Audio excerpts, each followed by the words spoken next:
Bonjour à tous, heureux de vous retrouver, chers amis, en ce vendredi 22 novembre 2024, 8h54. Heure du Québec, merci à ceux qui sont abonnés, ceux qui ne le sont pas fait là maintenant, merci à ceux qui m'envoient des liens et des messages toujours pertinents, intelligents et très appréciés. Merci à ceux qui vont commenter la vidéo, la partager et écraser le petit pouce en l'air. Beaucoup de sujets que je veux aborder avec vous, mais dans le cours de la journée, je vais revenir, et demain aussi, parce qu'il y en a tellement, que ce soit sur le climat, ce qui nous attend, les tensions dans le monde, mais parallèlement à ce qui se passe et les tensions dans le monde, je pense qu'il y a un point en commun là-dedans, et c'est le sujet des ovnis, phénomènes aériens non expliqués, civilisations extérieures à notre galaxie, ou des entités démoniaque. Tout est mélangé parce que tout est possible et tout est devant nos yeux aussi. On le voit, il y a tellement d'images qui sont captées par tout le monde.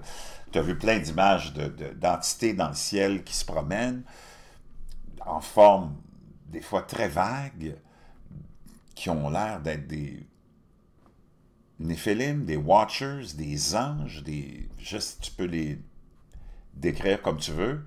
Tu as d'autres qui sont comme des objets solides. Donc, on est dans un monde assez flou. Si vous n'étiez pas au courant, il y a un projet qui s'appelait le fameux projet Bluebeam, dont Serge Monast, notre compatriote québécois, avait parlé beaucoup et qui revient beaucoup à la surface aussi ces temps-ci, qui était une espèce d'idée que, naturellement, on qualifie de conspirationniste, qui serait la suivante, que les gouvernement ou le gouvernement mondial utiliserait la carte d'une invasion pour nous instaurer un régime totalitaire global, pour nous défendre. Tout est possible. Puis on va revenir à une déclaration de Ronald Reagan dans le temps, et ça arrive toujours quand il y a une espèce de grosse tension, gros conflit avec l'ancien bloc de l'Est, la Russie. Tu as comme deux gros blocs qui gouvernent le monde depuis toujours. Depuis longtemps, en tout cas.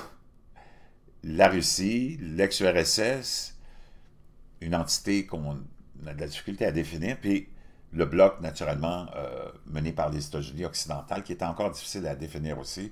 Il n'y a rien de clair là-dedans.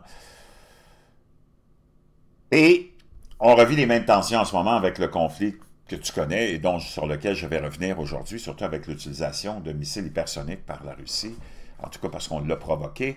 Tout ça s'en va vers quoi, je ne sais pas. Mais je reviens avec une nouvelle, encore, observation très étrange. Un mystérieux globe volant à toute allure au-dessus de New York a été filmé accidentellement par une chaîne locale. Je vais te laisser tout ça dans la boîte de description. L'orbe apparaît blanc au loin et prend une teinte bleue lorsqu'il semble se rapprocher de la caméra. Les taches semblent dépasser tous les bateaux sur la fameuse rivière Hudson et se fraye un chemin rapidement devant la caméra de l'hélicoptère d'information. Donc, c'est une chaîne locale qui a un hélicoptère, j'imagine, pour la circulation. Mais certains des plus grands ufologues du monde doutent que l'orbe soit un objet du monde réel. Avi Loeb, médecin théoricien, cosmologiste et professeur à Harvard, estime que cet orbe apparent est un jeu de lumière. Il s'agit très probablement d'un artefact optique provenant du verre de l'hélicoptère devant la caméra, à savoir un point lumineux, dû à l'effet de la lumière du soleil lorsque la caméra change progressivement d'orientation par rapport au soleil et au sol, explique Loeb. Mais même s'il s'agissait d'un objet réel, la vitesse apparente serait de l'ordre de celle du son et n'aurait rien d'extraordinaire, conclut Avi Loeb. Tim Gallaudet, contre-amiral à la retraite de la marine américaine et PDG d'Ocean ST Consulting, est du même avis, pour plusieurs raisons. Cela ressemble à un artefact et non à un véritable phénomène aérien non expliqué. Certains ont émis l'hypothèse que l'image représente un drone qui semble se déplacer plus vite qu'il ne l'est en réalité en raison de la vitesse de l'hélicoptère et du mouvement du cadre de la caméra. Un effet de parallaxe similaire vient d'être utilisé comme explication pour la célèbre vidéo radar FLIR, bon, peu importe. Donc, on n'est pas certain de ce que c'est. On essaye naturellement de l'expliquer de façon rationnelle. L'objet semble similaire à d'autres objets non identifiés qui ont été signalés dans le monde. L'année dernière, le Pentagone a publié des images radars d'un globe métallique traversant l'espace aérien contrôlé d'une zone militaire active. L'armée ne sait pas ce que sont ces objets, selon le Dr. Sean Kirkpatrick, ancien directeur du Bureau de résolution des anomalies dans tous les domaines la semaine dernière. Blablabla. Donc, on ne sait pas ce que c'est, on le sait, on spécule, mais naturellement, on sait probablement ce que c'est, mais on ne veut pas te le dire. Maintenant, ce que je voulais te partager, qui est fascinant, c'est la chose suivante. Ronald Reagan, devant l'Assemblée nationale des Nations unies, pendant cette grande tension qui semble régner au sein des deux grandes puissances. Were to invade Earth from outer space. A universal threat to make us recognize this common bound.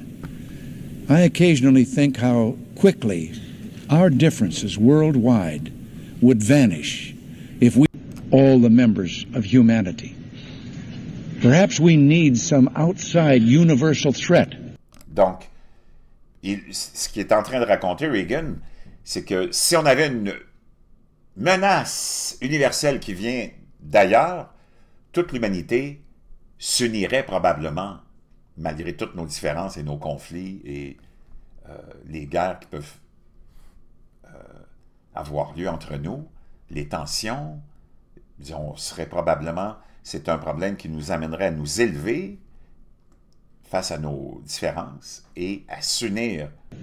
To make us recognize this common bound. I occasionally think how quickly. Ce lien commun qui nous unit les humains, c'est ça qu'il dit. Il dit, je pense que rapidement on s'unirait. Our differences worldwide would vanish. Toutes nos différences mondiales disparaîtraient instantanément face à cette menace qui vient de l'extérieur. If we were facing an alien threat. Là, il dit, si on faisait face à une menace extraterrestre, il est à l'Assemblée des Nations unies, là. C'est pas n'importe quoi. Déjà, on parlait de ça. Ça, c'est les années 80, là. From outside this world. Qui viennent de l'extérieur de notre monde. Well, Donc, projet Bluebeam. On en fait référence, le fameux projet Bluebeam.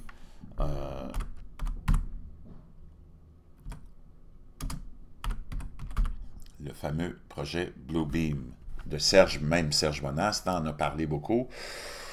Qu'est-ce que c'est? Qu'est-ce qui est derrière? Donc, naturellement, c'est quelque chose de... C'est rien de comment dire? C'est rien de concret.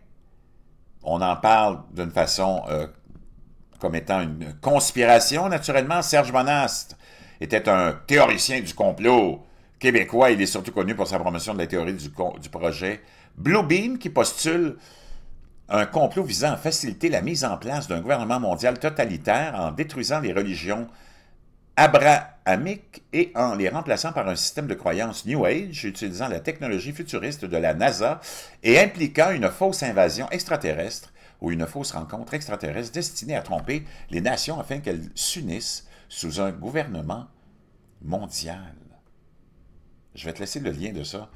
C'est vraiment fascinant. Est-ce que c'est ça à quoi on va assister très bientôt? Est-ce que c'est ça la finalité de tout ce dont on nous renseigne et on nous parle depuis quelques années, ouvertement? Je ne sais pas, je te laisse conclure, mais c'est fascinant. L'époque à laquelle on vit est fascinante. Je veux dire une chose, dans 500 ans, 1000 ans, si on est encore là, nous, la race humaine, puis j'en douterais peut-être pas, puis peut-être que oui, on ne sera plus là, je ne sais pas, mais si jamais on était là, ceux qui vont lire ce qu'on est en train d'écrire en ce moment vont s'arracher les cheveux de la tête.